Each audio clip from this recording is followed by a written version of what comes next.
tarde a todos, bem-vindos à nossa segunda sessão de comunicações do CEPEM. A gente vai ter hoje também 3 comunicações. Então, só lembrando para quem não está apresentando, por favor, deixe o microfone desligado. A gente vai ter apresentações com 15 minutos de tempo de fala, seguidos de 15 minutos de discussão. Na hora da discussão das perguntas, vocês podem ficar à vontade para abrir o microfone para perguntar. E eu vou, quando tiver faltando uns 3 minutos, eu aviso o pessoal que estiver falando, certo? Então, não sei se o Léo já falou, mas vai ter um formulário para presença, que vai ser disponibilizado no chat. Aí vocês, por favor, preencham para contar a Vou presença. disponibilizar ali no chat. Tu quer que eu controle o tempo da tua apresentação com a Lívia ou tá de boas? Não precisa, a Lívia, ela vai falar. Ok, perfeito. Bom, então nós vamos começar com o primeiro trabalho, o ensino da performance musical, limitações e possibilidades, da Lívia Mariana dos Santos, onde eu sou a segunda autora. Então, a Lívia vai apresentar, depois nas perguntas, qualquer coisa eu falo também. Então, Lívia, fica à vontade. Boa tarde a todos. Bom, meu nome é Lívia, eu sou estudante do curso de bacharelado com habilitação em canto, e hoje, então, como já foi dito, eu vou apresentar o trabalho sobre o ensino da performance, limitações e possibilidades, onde a professora Bibiana foi a segunda autora e também a minha orientadora. Espero que vocês gostem. Vou compartilhar a tela aqui.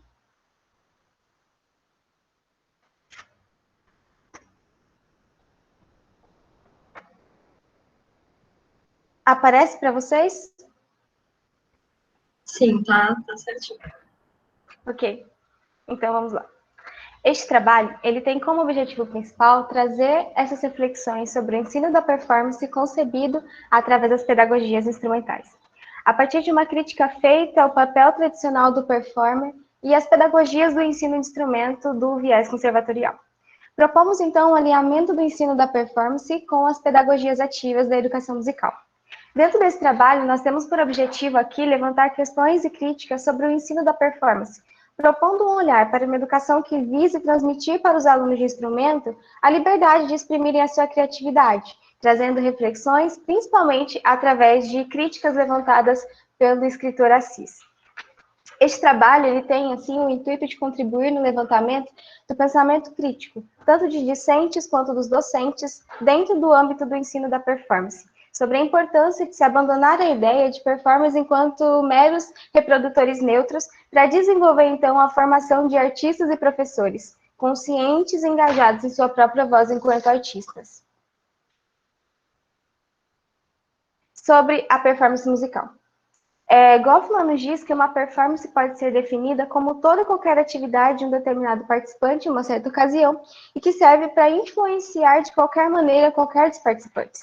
Sendo assim, além dos aspectos básicos que o performer desenvolve, de reprodução, recitação, representação e transmissão, ele também deve ter a consciência e o conhecimento do seu papel em relação à obra musical em si, para desenvolver uma autonomia enquanto criador artístico, pois ele tem esse papel de influenciar quem está ao seu redor. Deste modo, a partir dessa concepção estabelecida, seria possível romper com esse padrão de reprodutor domesticado para nos apossarmos de uma posição de artistas emancipados de um passado formado por uma consciência de que as obras musicais elas eram entidades estáveis que foram obtidas pelo compositor, que priva muitas vezes os performers de qualquer possibilidade criativa.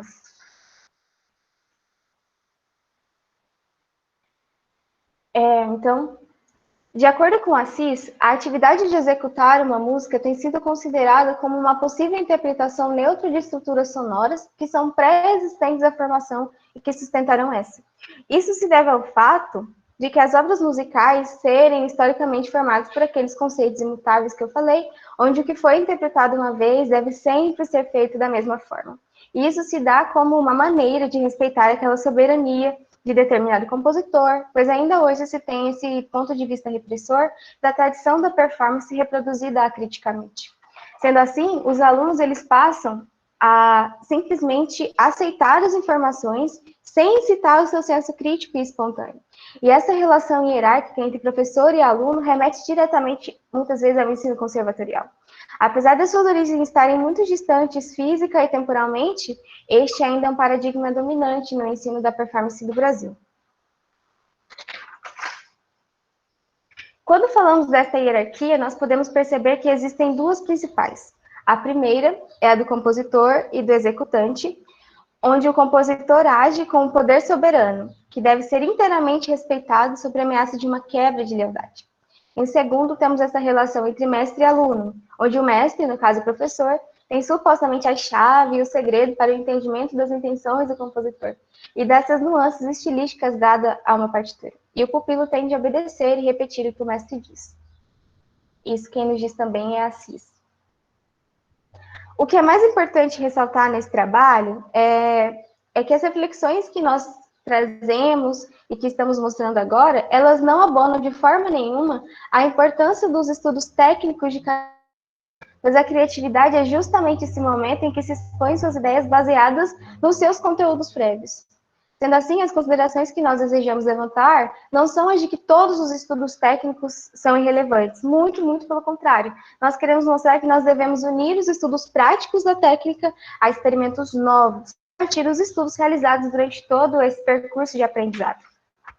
Já existem pesquisas de autores como Chantori, Assis e alguns outros que já visam trazer essas releituras de obras musicais do passado, mas com esse diferencial de buscar atuar criticamente obras em relação à montagem dessas peças, né, de forma que salientem as características de cada performance e que também tem contribuído, né, nessa formação, que tem contribuído para essa formação crítica de alunos que nós temos levantados durante esse trabalho. Então, de modo geral, dentro dessas formas pedagógicas aplicadas atualmente em conservatórios e meios acadêmicos, sobretudo nos níveis intermediários e avançados, não tem se estimulado de forma muito ampla a disseminação das possibilidades do estudo nessa área. Seria, então, importante que voltássemos os nossos olhares para uma proposta de estudo não só com o viés que atenda às necessidades do ensino tecnicista, mas também para os estudos que trabalhem o desenvolvimento musical e todas as complexidades demonstradas por cada indivíduo, porque isso pode gerar algumas consequências. O ensino conservatorial, sendo altamente tecnicista, tem por base alguns elementos fundamentais em seu processo de ensino. Dentre eles, podemos destacar o domínio da manipulação do instrumento, conhecimento integral do texto a ser interpretado e as considerações estéticas ligadas à obra. Baseado nos estudos que nós fizemos, das leituras, para a construção desse trabalho, que é o início de uma jornada de trabalho, né? Esqueci de dizer no início, mas esse aqui é só um primeiro passo. Nós desejamos dar continuidade dele, tanto no meu trabalho de conclusão de curso, quanto na minha pesquisa, com a professora Bibiana e com a Ana Caroline, né, no grupo de pesquisa. Então, dentro desses estudos, nós identificamos duas principais possíveis consequências. E a primeira delas é o estresse e a ansiedade.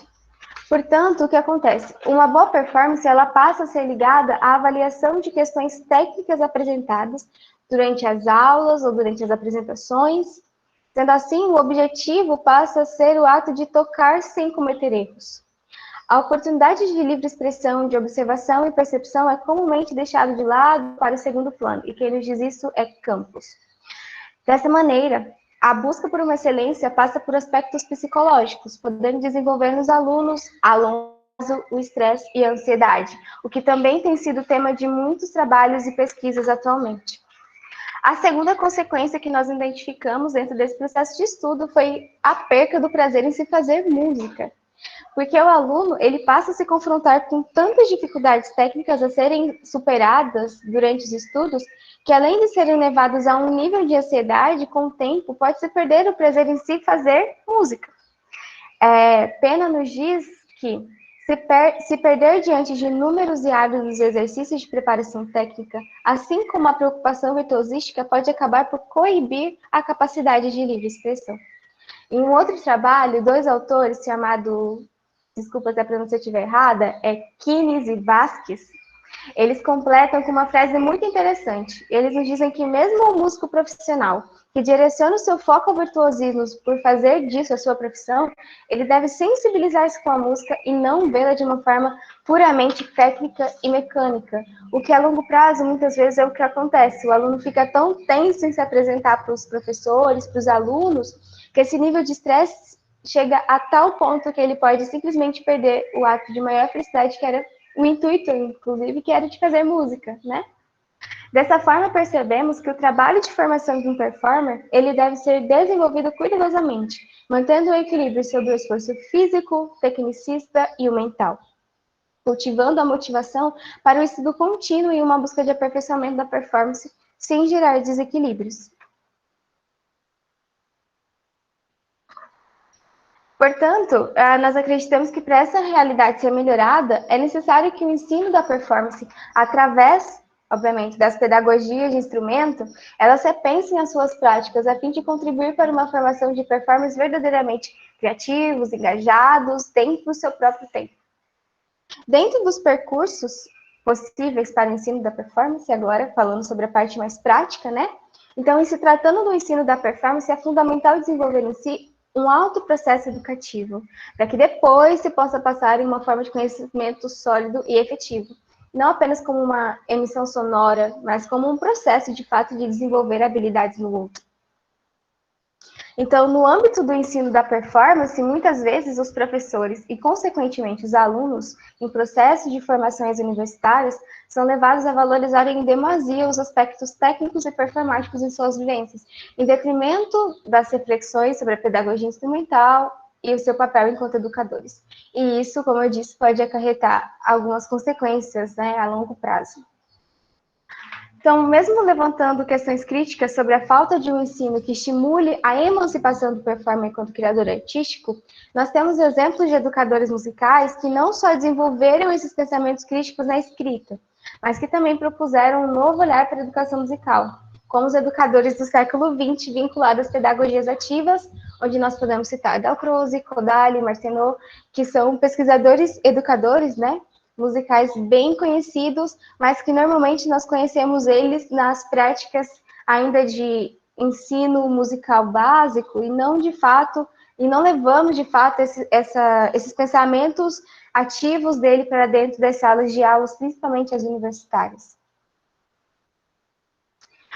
Nós, então, chegamos a sugerir algumas propostas para tentarmos resolver um pouco desses problemas que nós identificamos, e nossa proposta é justamente que as práticas pedagógicas, elas sejam não só direcionadas para discentes, mas também para os docentes, para que... Me desculpa. É isso. Então, a nossa prática, nós queremos que tanto discentes e docentes sejam levados a refletir sobre isso, para que uma nova pedagogia seja criada, mais intuitiva, mais criativa, mais engajada, mais crítica. Então, a nossa primeira sugestão é que nós possamos usar uma educação integradora e crítica, trazendo práticas pedagógicas com a vivência não só de estudos que buscam os repertórios eurocentristas, mas também a possibilidade de trazer aspectos culturais, regionais, como sugere Kodály em seus estudos sobre as práticas ativas. Assim, o discente ele pode ter a experiência de conhecer mais sobre a cultura e o tempo em que ele está inserido, tendo por consequência um estímulo para desenvolver o senso crítico e criativo, sem deixar o estudo prático teórico, pois é preciso explorar novas células rítmicas, novas melodias, em outros contextos,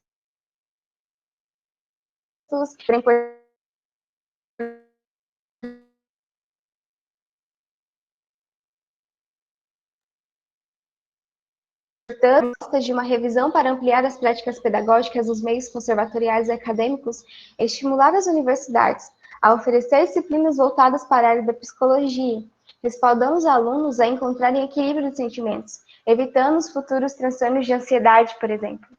Porque nessas disciplinas, o apoio dos professores especializados na área trariam um grande salto para a trajetória acadêmica dos discentes, pois ter disciplinas que visem compreender e estimular os alunos a estarem mais tranquilos durante as performances poderiam auxiliar não só nas suas vivências musicais, mas também na vivência enquanto ser humano integrado numa sociedade, porque não somos só acadêmicos. Somos pessoas que levam absolutamente todas as nossas vivências para as nossas vidas no contexto geral. Então, aprender a manter esse equilíbrio seria extremamente importante. Como uma última proposta, nós pensamos que seria importante trazer para os meios acadêmicos disciplinas que trabalhem a improvisação como uma maneira de desenvolver o indivíduo em seus aspectos musicais e sociais. Porque o estímulo dessa prática, além de ser um estudo que necessite de muito desempenho técnico musical, independente do instrumento, ele ainda desenvolve a comunicação, a espontaneidade, a criatividade, prepara os alunos para a apresentação ao público e desenvolve a percepção em grupo e individual. Então, nós pensamos que seria algo muito interessante. Nas nossas considerações finais, em virtude das reflexões levantadas no decorrer do trabalho, nós podemos perceber que o papel do professor como aluno é muito maior do que um simples mediador de informação.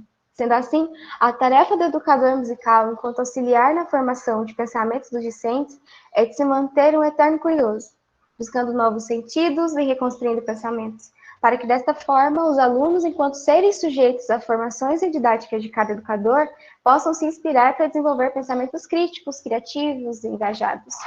Então, pelas observações dos aspectos analisados, concluímos que muito mais do que discentes engajados a serem autônomos em suas próprias ideias, é preciso que também os docentes estejam ativos nessa busca por traçar novas estratégias para encontrar um caminho que traga novas pedagogias de instrumento dentro da pesquisa científica, para trazer um maior embasamento na área da atuação de cada professor e também uma maior flexibilidade para os alunos. Essas são algumas das nossas referências, que foram muito interessantes e importantes durante o caminho da construção desse trabalho. E é isso, muito obrigada a todos. Eu espero que vocês tenham gostado, aproveitado, e já deixo aí o convite para vocês lerem na íntegra o nosso trabalho, porque a apresentação é muito curta e a gente teve que tirar bastante coisa que eu acredito ser bem importante para as nossas reflexões. E é isso. Obrigada, Lívia. Agora, vamos abrir para as perguntas. Se alguém tem comentários, sugestões, dúvidas, questionamentos. Bom, já que ninguém fala, eu falo, né? Adoro provocar. E eu sempre faço as minhas provocações numa maneira de deixar a pulguinha atrás da orelha para sempre pensar mais adiante, né? Eu não sou um estudioso das metodologias ativas, mas por conta da minha vivência formativa e da minha vivência junto, não só as práticas de ensino de percepção, mas também, que tem muito a ver, que acaba tendo muita interlocução aí, mas também com o próprio Fórum Latino-Americano de Educadores Musicais, porque lá acaba se compartilhando muita coisa. Às vezes, quando a gente fala de metodologia ativa, a gente acaba esquecendo, a gente acaba lendo sobre, mas não vivencia, né?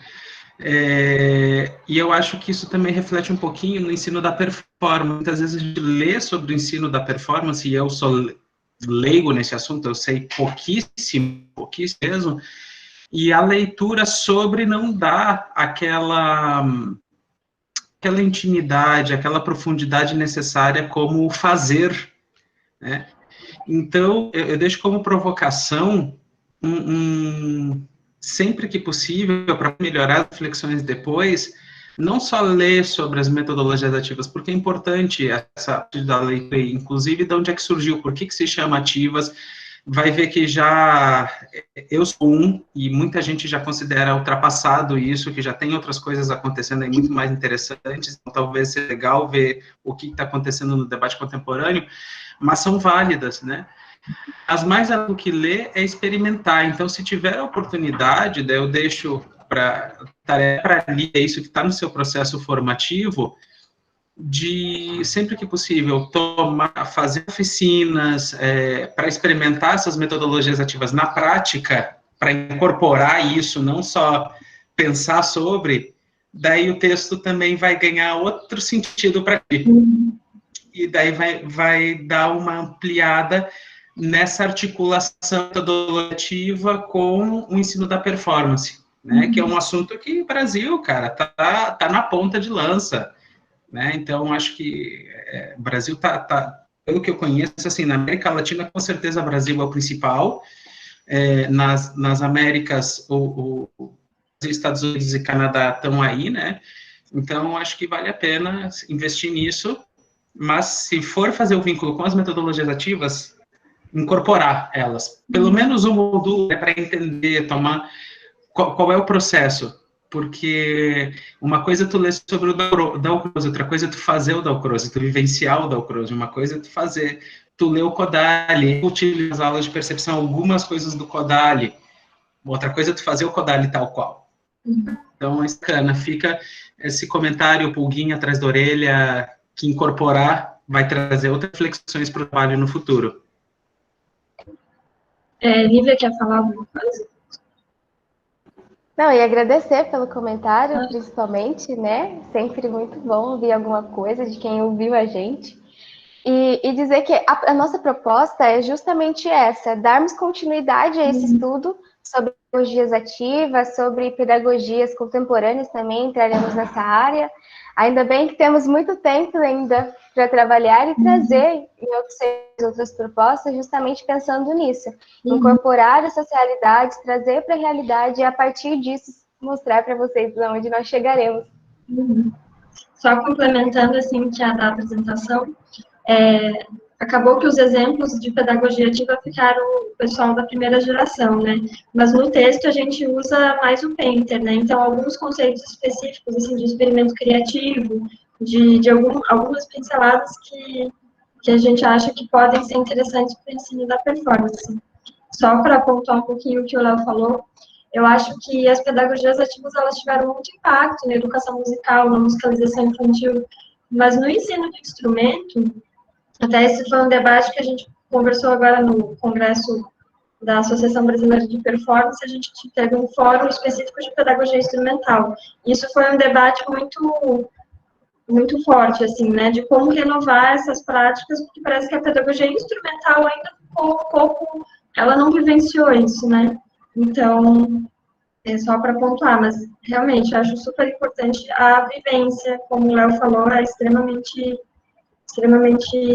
importante, né, para ambos os cursos, né, isso eu acho que é importante pontuar, tanto para quem é da licenciatura quanto para quem é do bacharelado. Então, só para concluir. Mais alguém tem alguma questão?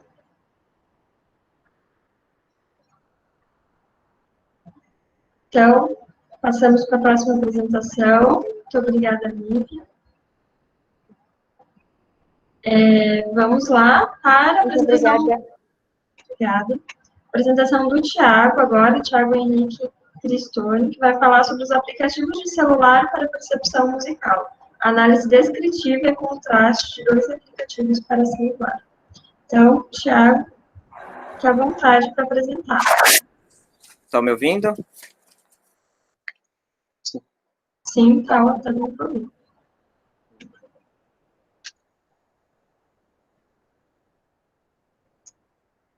Compartilhar aqui o slide.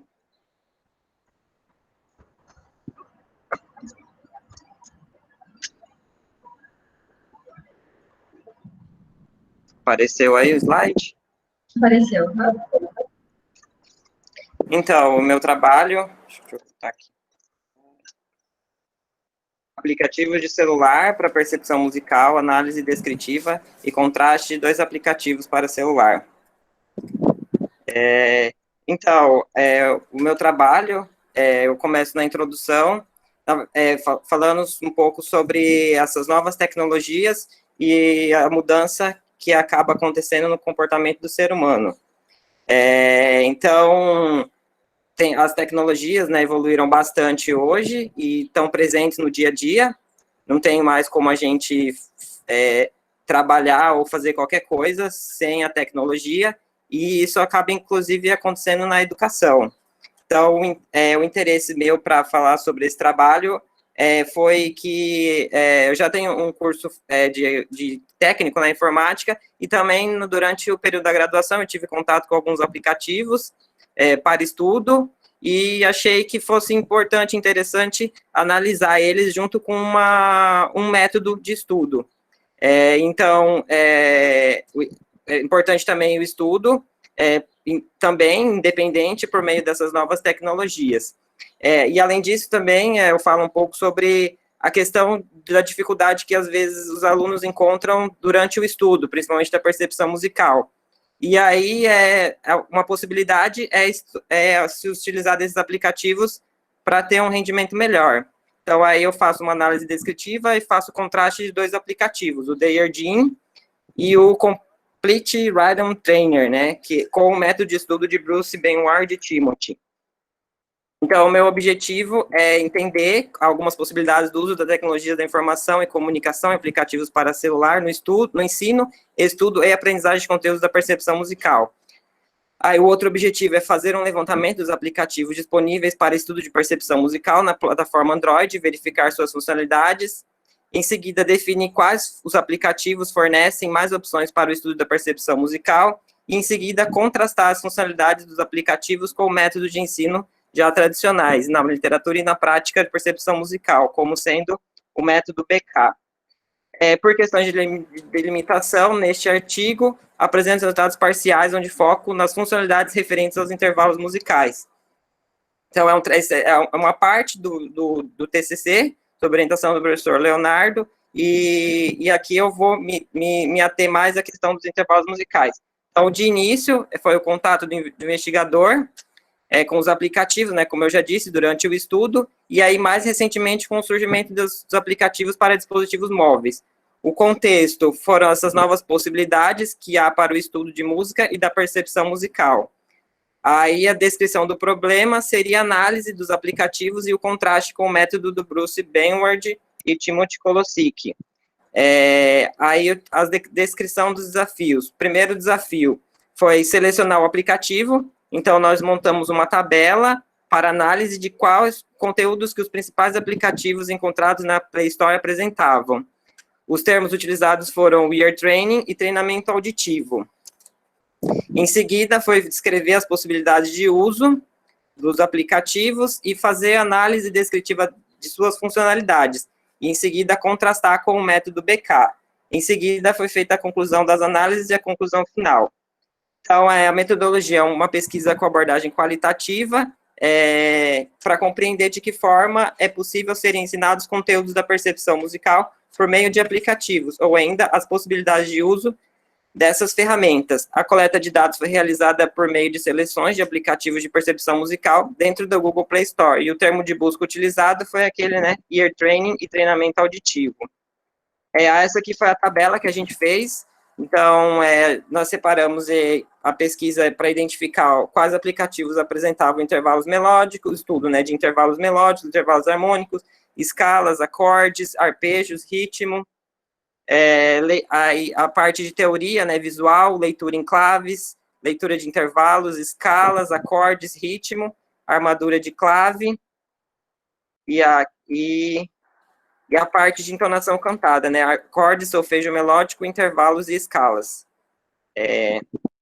Então, para aprofundar um pouco mais as questões, é importante a gente analisar um pouco os impactos da tecnologia na nossa sociedade, em consequência no estudo, e mais específico no estudo da música. Então, tem uma citação do professor Gon, né, que fala sobre a tecnologia, né? A tecnologia ajudou a delinear o funcionamento das estruturas que regem a música hoje.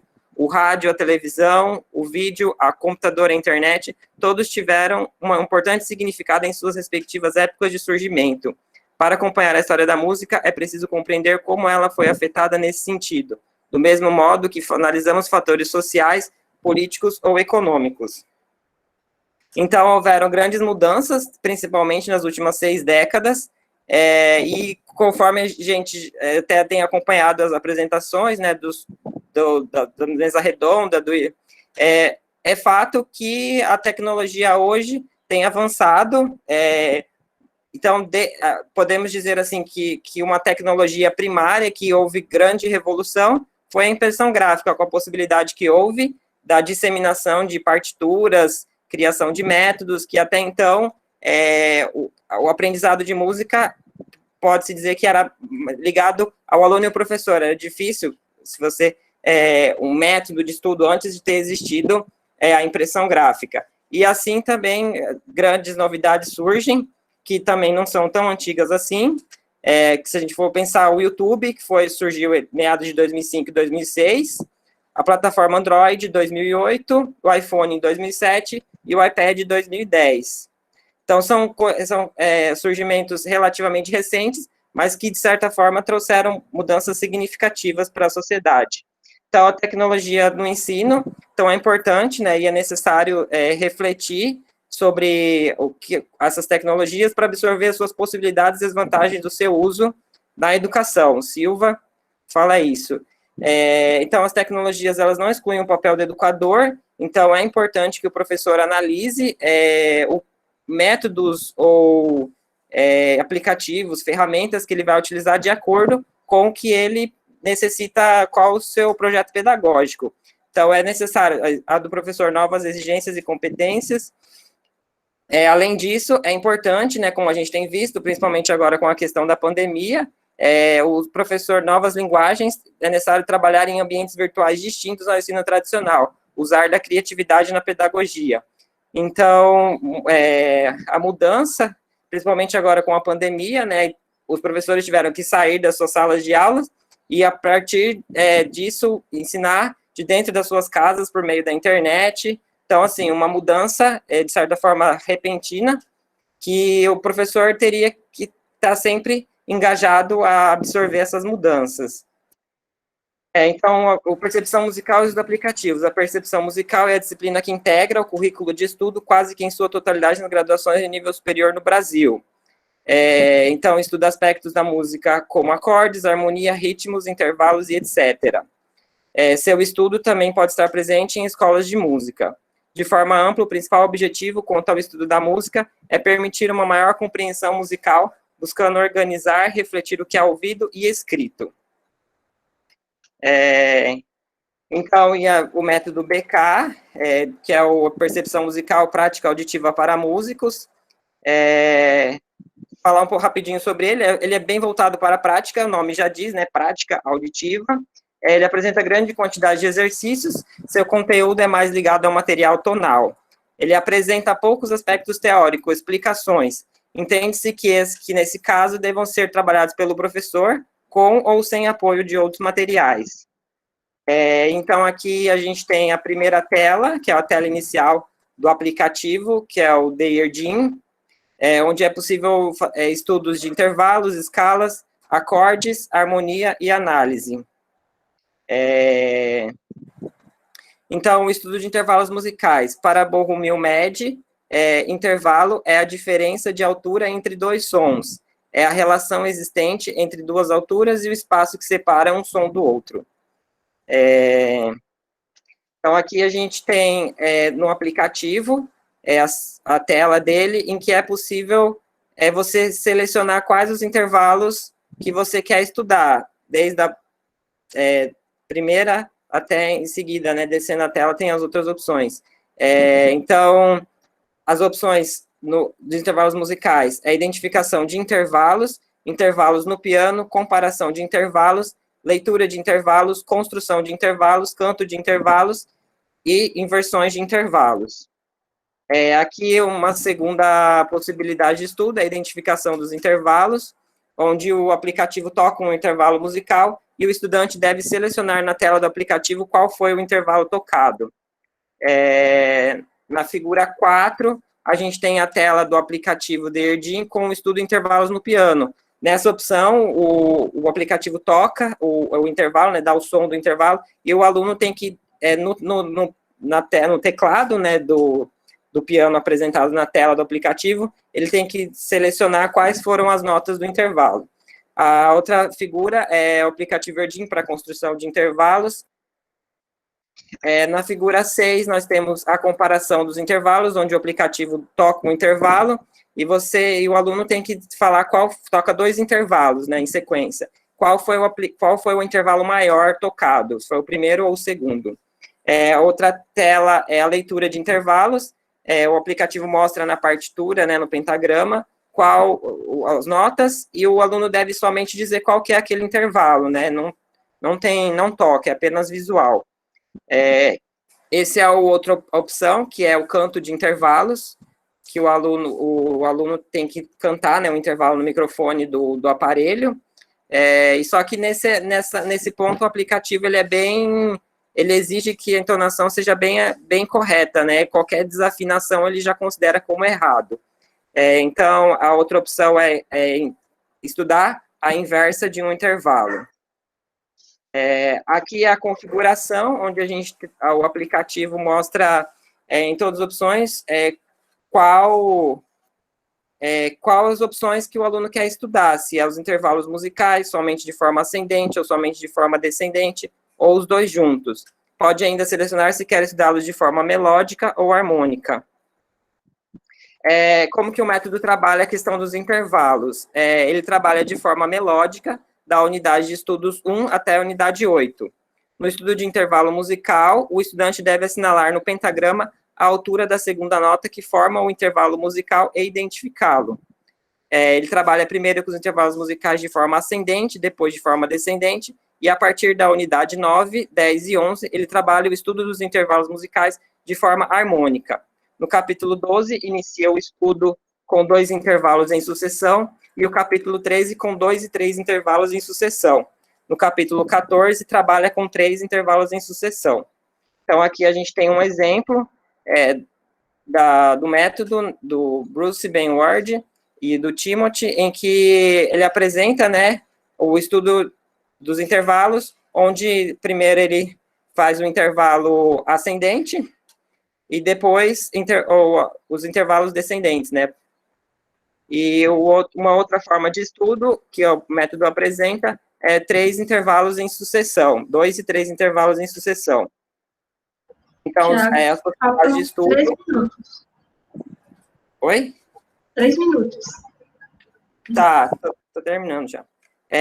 As possibilidades de estudo, se for o estudo de intervalos aditivo, é possível nos 2 aplicativos. Identificação na partitura, o Dayerdin não apresenta, o método BK sim, e o estudo dos intervalos de sucessão, não e sim. Retomando as conclusões, o principal objetivo do trabalho, entender as possibilidades do estudo das TICs em aplicativos para celular no ensino, estudo e aprendizagem de conteúdos da percepção musical. Podemos dizer que quando pensamos em aplicativos pertencentes às TICs, fala-se de algo recente, que facilita diversas etapas da vida humana, como ensino acadêmico, estudo e aprendizagem dos conteúdos. Com isso, é evidente que os aplicativos ajudam na aprendizagem e no ensino da percepção musical, trazendo elementos importantes, recursos tecnológicos que facilitam a compreensão do estudante e a exemplificação do professor, tornando mais eficaz o conteúdo. Então, há semelhanças e diferenças nos dois, né, conforme eu já disse, a semelhança é que é possível estudar os intervalos, todos os intervalos por eles, a diferença é que o aplicativo tem um trabalho maior com os intervalos, com 2 intervalos, né, e o método é possível estudar com 2 e 3 intervalos em sucessão. Analisar o que se deseja, maior reconhecimento aditivo ou identificação de notas no pentagrama, o estudo aprofundado com 2 e 3 intervalos em sucessão.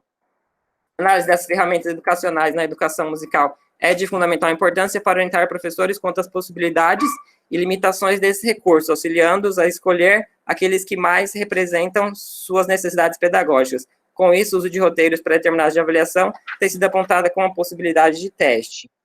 Aí os agradecimentos ao comitê organizador, professor Fortunato, doutora Bibiana, professor Dr. Leonardo, professora doutora Thais Heleno, técnico Eupídio, e a discente Bárbara Holanda. É isso, obrigado. Bem, obrigada, Thiago, pela sua apresentação. Parabéns pela pesquisa e pela apresentação. Agora vamos abrir para perguntas. Deixa eu só pegar aqui. Eu tenho uma pergunta. Tá, vamos para ele voltar. Eu vou me abster de perguntar porque eu sou suspeito. então não vou perguntar. Mas ele engatou uma terceira e foi falando. Ficando para respirar um pouquinho. Nervoso, tá nervoso. Primeira vez que ele faz a apresentação. Não, mas é normal, foi ótimo. Boas experiências. Foi... Muito bem. Vamos lá, Robson. Uma pergunta.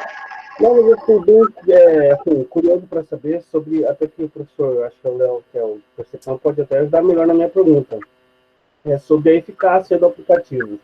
Pensando assim, numa percepção como, por exemplo, numa prática de música de câmara, por exemplo. Eu vi que o aplicativo é indiscutível, né, as ferramentas que tem, vem para facilitar e tudo mais. Mas qual seria essa? Tem eficácia nesse sentido? Porque eu acho que envolve outras coisas também a percepção musical. Não sei se eu fico muito correto no que eu queria perguntar. Também não sei mas se o aplicativo vai suprir essa necessidade mesmo da percepção musical, ou é só uma ferramenta de parcial? Então, eu acredito que assim, nada substitui outra coisa. Então, eu acredito assim que o aplicativo, assim, não vamos esquecer as aulas, deixar o professor utilizar só o aplicativo que está tudo resolvido, ou ficar somente nas aulas e que está tudo resolvido. Eu acho que é importante a complementação. Então, assim, o aluno que tem dificuldade ou que quer um maior aprofundamento, ele vai buscar possibilidades, e o professor também vai buscar novas possibilidades de ensinar o conteúdo e verificar se os alunos estão aprendendo daquela forma ou não. Se estão, ótimo, né? Se não estão, repensar suas atitudes, suas escolhas. Então, eu não acredito que venha para substituir. Você sabe por que eu perguntei nesse sentido da prática, porque percepção eu acho um negócio bem complicado para os estudantes de música, né? E eu falo, por exemplo, que você falou uma coisa ali interessante, que eu também já utilizo alguns aplicativos, né? E a questão, por exemplo, da afinação lá, por exemplo, o aplicativo deve ser 440, né? Eu acredito lá. E aí, imagino que se você está numa prática ali, não é 440 exatamente, isso já pode mudar a percepção dos intervalos, sabe? É nesse sentido também que eu pergunto, né? Se até onde que isso é importante ou vai ajudar a usar. Então, justamente, essa foi a observação feita, né, com relação ao aplicativo não resolve todos os problemas. Então, há essa questão do aplicativo, né, como é o computador, então ele vai programado, né, para identificar naquela frequência. Então, se você sai um pouco daquela frequência, ele já... Então, aí, de certa forma, você vai ter que estudar de outra forma, né, ou por meio do professor mesmo, com método de solfejo, né. Então, assim, tem coisas, possibilidades de uso que podem funcionar e que não podem funcionar também. Legal. Mais alguma Posso questão? Posso complementar um pouquinho a resposta? Saindo um pouquinho do âmbito do trabalho do Thiago, Robson, de maneira geral,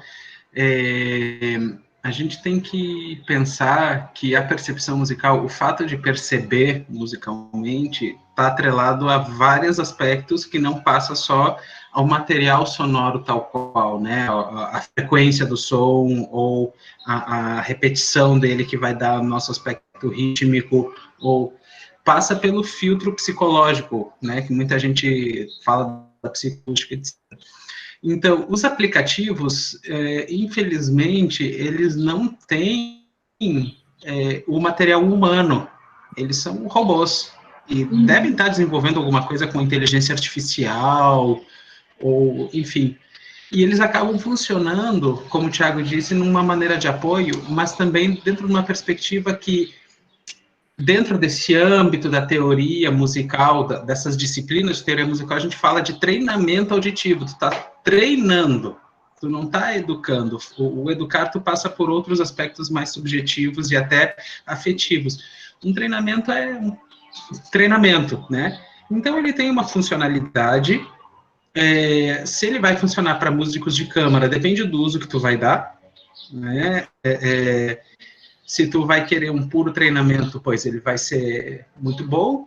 Eu lembro de ter um artigo, uma época, onde a pesquisadora estava usando esses aplicativos para treinar padrões rítmicos específicos nos alunos. E a conclusão dela é que melhorou a leitura musical dos alunos à primeira vista, porque treinaram esses padrões rítmicos.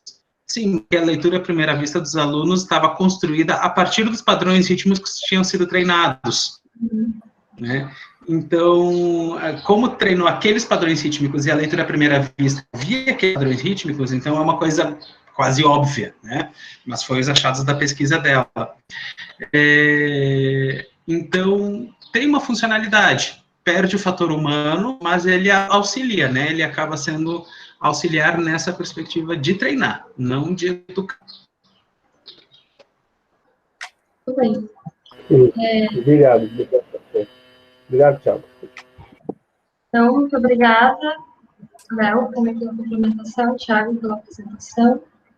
Passamos agora para a nossa última apresentação, da Érica Andresa dos Santos Lima e Rita de Cássia Domingos dos Santos, que é Reflexões Experienciais na Perspectiva da Pesquisa Narrativa sobre o Ensino Coletivo de Piano e Teclado em Cuiabá.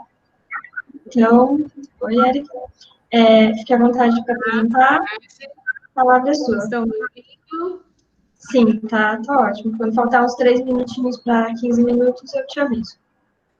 Ok.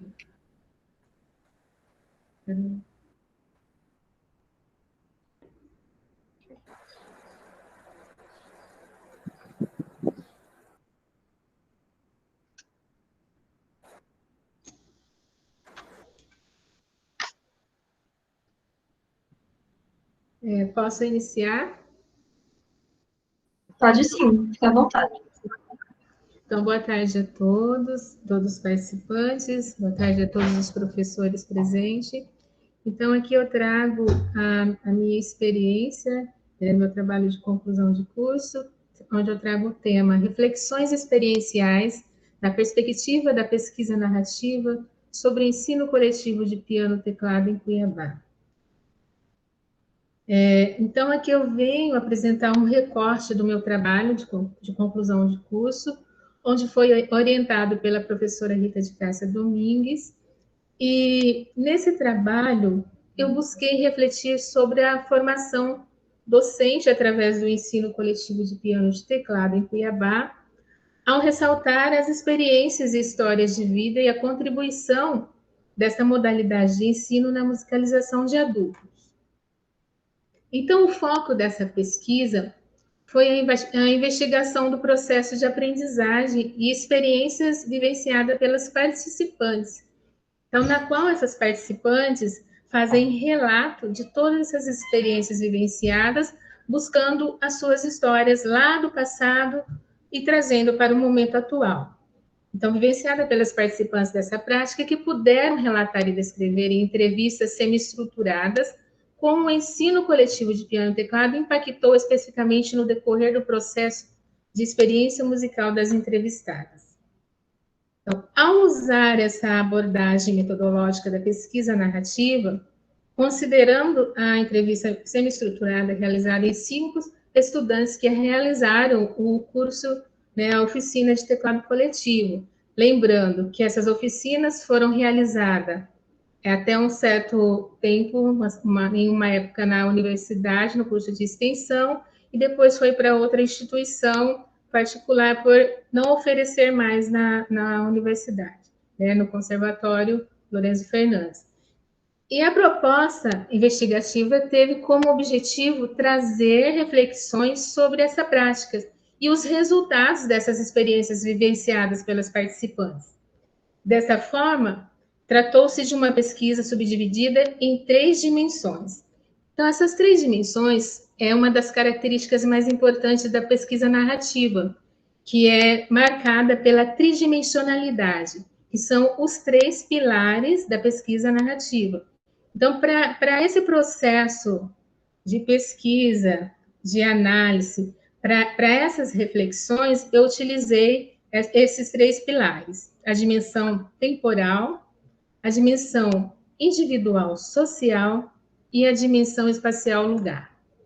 Na primeira etapa, focou na temporalidade, então, onde as participantes partilharam sua história de vida, nas quais contextualizaram as mesmas, ressaltando a sua vivência. Então, elas foram lá no passado, desde a infância, relatando as suas histórias de vida, ocorreram em épocas diferentes e, ao mesmo tempo, ressaltando as suas vivências musicais, ou de apreciação, ou do grande sonho de ser realizado, de tocar algum instrumento, e assim elas puderam descrever todo esse processo até a atualidade.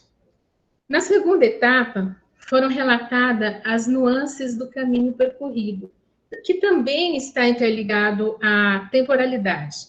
Mas todo esse caminho percorrido, né, ocorreram em diferentes épocas, em diferentes locais, em diferentes lugares. Ou seja, essas nuances do caminho percorrido ocorreram em lugares específicos ou em sequências de lugares, enfim, foram mostradas mudanças de situações de lugares de diferentes épocas, confirmando a relação tempo-lugar, caminhando em todas as direções. Então, há uma conexão nesses dois pilares, temporalidade e espacialidade. Então, quando elas contam essas vivências, tudo isso se conecta.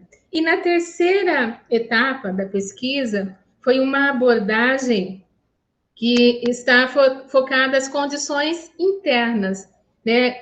Onde elas expõem o seu sentimento, né? Que nós não conseguimos observar, ver, mas que elas expõem todo esse sentimento, essa satisfação, esse grau de relevância de ter conquistado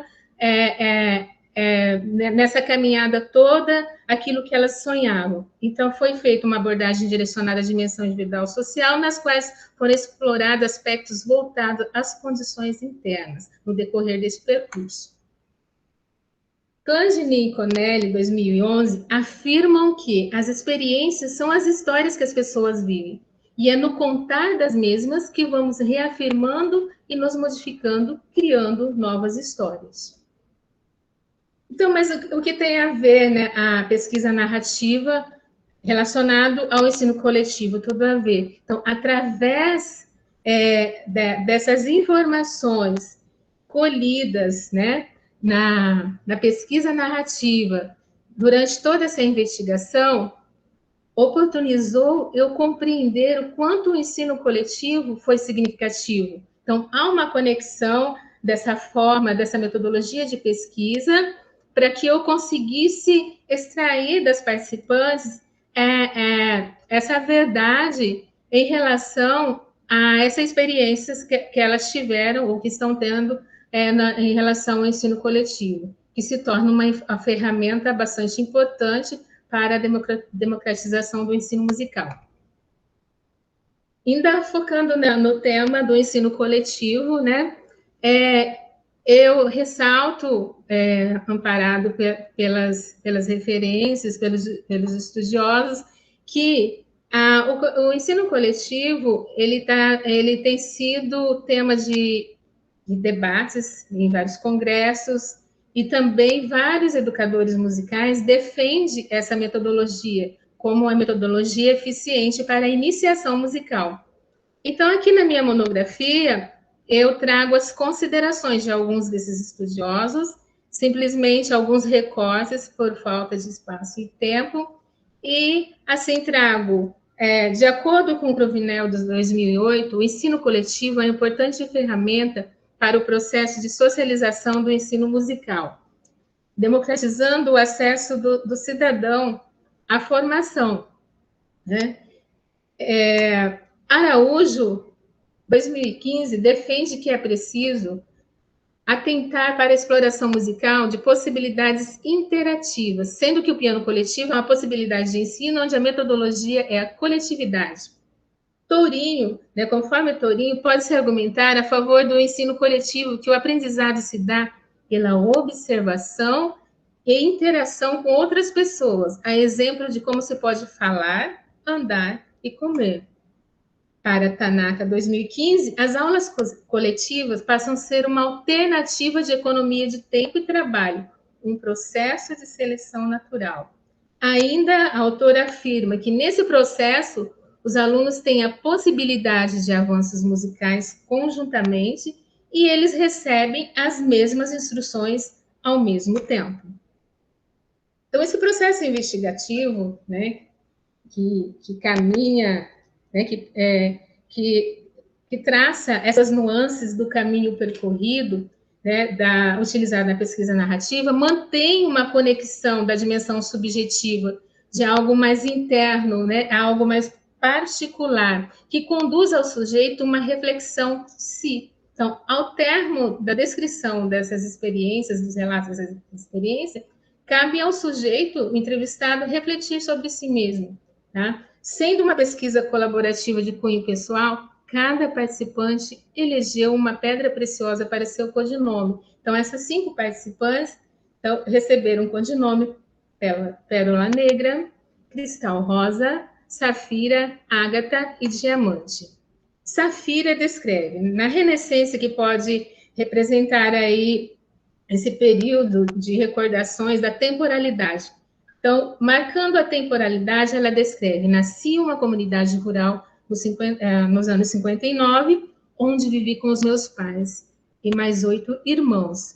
Longe de tudo, sobretudo que diz respeito ao meio de comunicação. Não tinha eletricidade, a gente recolhia cedo. Enquanto o sono não chegava, o nosso divertimento era cantar, ou melhor, cantarolar sem nenhum instrumento musical, pois nossos pais ensinavam algumas letras e posteriormente adquirimos um rádio de pilha, e a gente ouvia os programas que aprendiam as letras.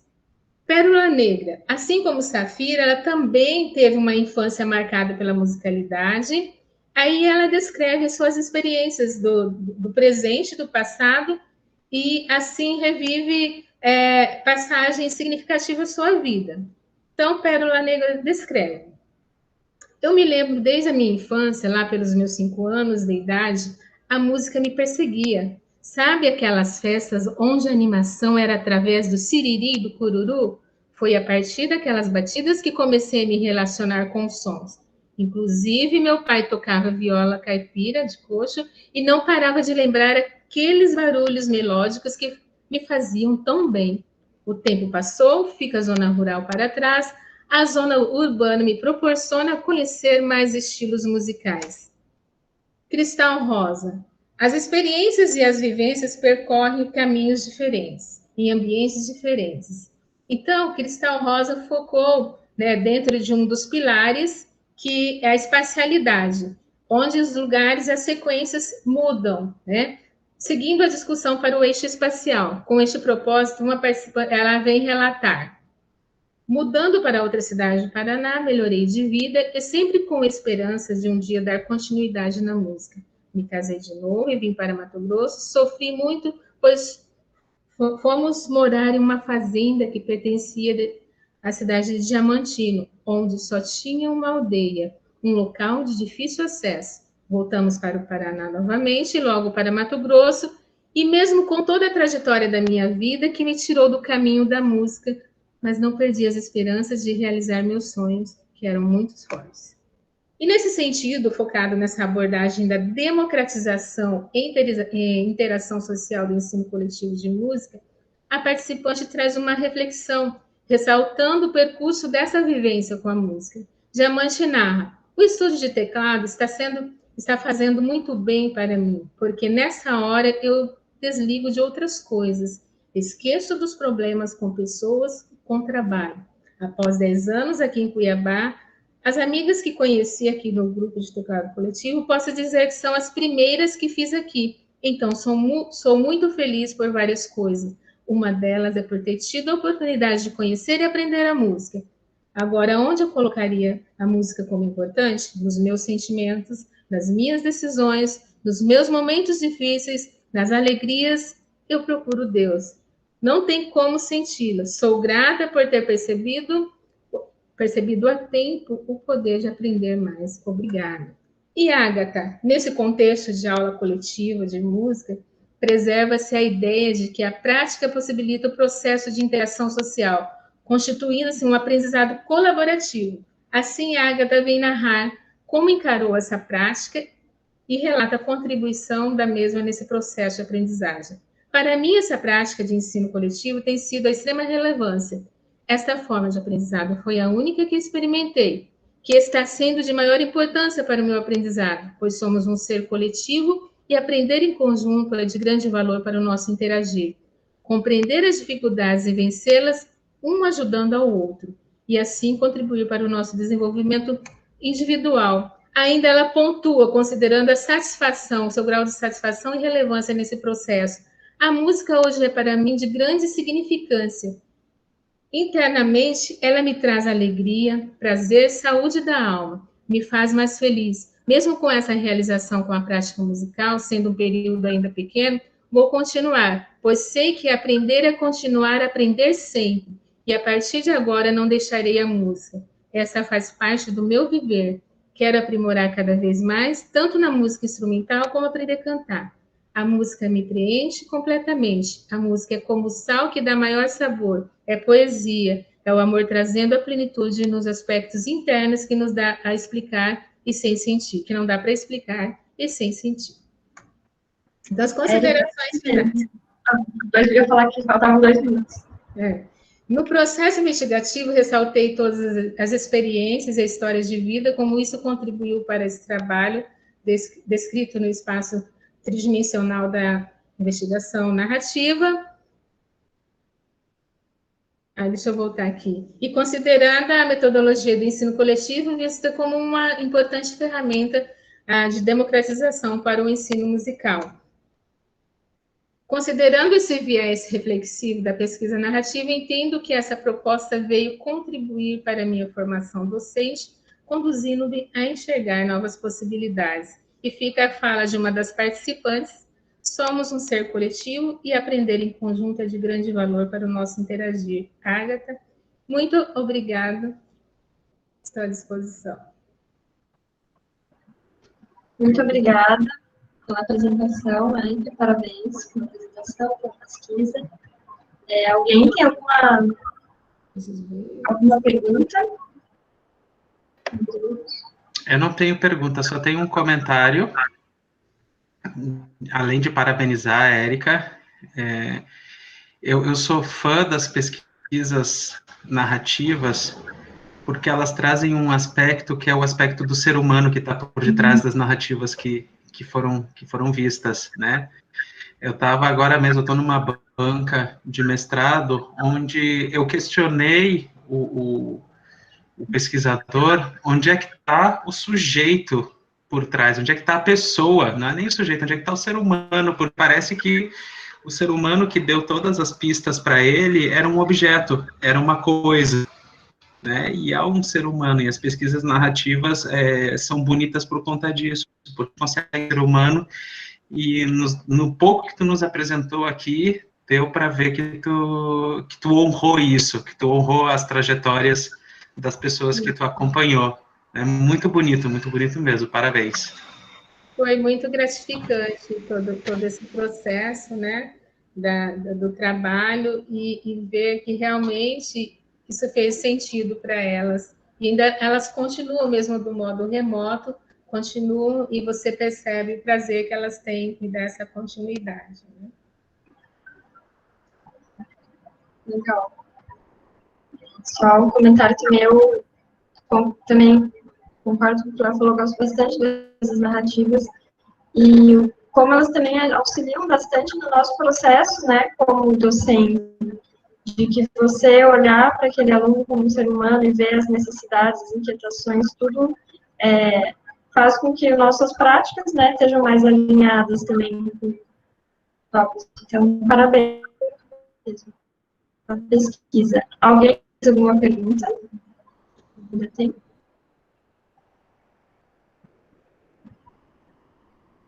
Não? Nós não. Oi. Eu só queria falar rapidinho aqui. Queria parabenizar toda a equipe organizadora desse maravilhoso evento. Parabéns. que agora hoje foi o último dia das comunicações, né? Então, parabenizar todas as comunicações de ontem e hoje, excelentes. E o que mais me encantou foi a diversidade dos trabalhos, né? Como é importante a gente ter trabalhos tão diversos. A área da pesquisa em música é uma área extremamente abrangente.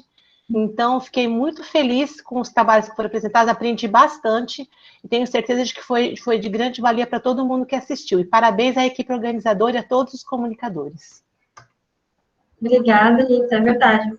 Foram 2 sessões muito legais, com trabalhos muito diferentes, todos muito bons, cada um com suas inquietações, particularidades, foi bem, bem rico mesmo. Então, hoje a gente encerra as nossas comunicações. Amanhã a gente continua, né, com o dia de oficinas do CEPEM. Então, já começamos às 8 da manhã com as primeiras oficinas. E é isso. Mais algum recado que precisamos dar? Sim, desculpa, tocou o telefone bem na hora. Então, gente, só lembrando, né, a lista de presença tá ali no chat. Também lembrando as nossas interações assíncronas, tanto no AVA, como entra lá no Linktree do CEPEM.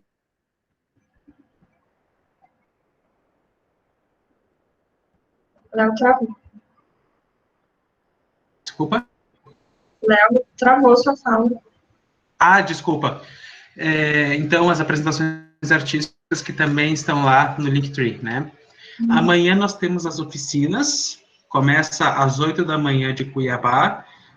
Vocês vão receber os e-mails com os links específicos para cada oficina, vou mandar daqui a pouquinho. E é isso. E amanhã encerramos, às 6 da tarde de Cuiabá, tem um encerrando, né, para todo mundo poder acompanhar o encerramento. Então, e lembrando que tudo fica salvo depois no YouTube. Desculpa. É verdade, as comunicações também, né? Todas salvas. Aí, aproveitando que a Ana perguntou sobre os trabalhos que foram apresentados, eles vão ser publicados nos anais do evento. Então, fiquem de olho que em breve, logo após a finalização do evento, vai ter essa publicação, para quem quiser ler os artigos completos. Então é isso, gente. Muito obrigada a presença de todos, parabéns a todos que apresentaram e nos vemos amanhã nas oficinas. Eu fico aqui para finalizar a gravação, enquanto todo mundo está saindo. Tchau, tchau.